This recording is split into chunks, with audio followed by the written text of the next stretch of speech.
ትዳራችሁ ያማረና የሰመረ እንዲሆን የደስታ ቤት እንጂ የእሪታ ቤት እንዳይሆን ምንድነው ማድረግ ያለባችሁ? አንደኛ እግዚአብሔር ያላጸደቀው ቤተሰብ ያልመረቀው ትዳር አትመስርቱ ወጣቶች።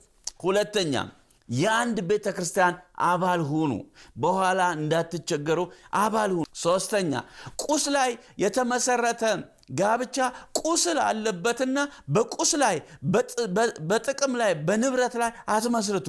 ንብረት ጠፊ ነው፣ መልክ ጠፊ ነው፣ ውበት ጠፊ ነው። እግዚአብሔር መፍራት ግን መልካም ነው። አራተኛ ምናባዊ የሆነ የማይገኝና የማይገናኝ ምኞት አትመኙ።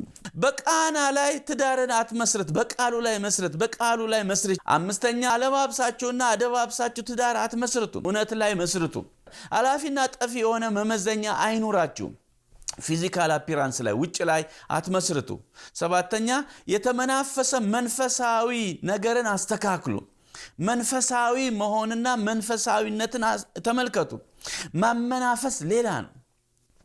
የኢየሱስ ስም ከሞት ያድናል ብለ በሚበር ሲኖ ትራክ ላይ ብትገባ ደፍጥጦ ነው የሚሄደው። በኢየሱስ ስም ብለ ብትገባ ደፍጥጦ ነው የሚሄደው።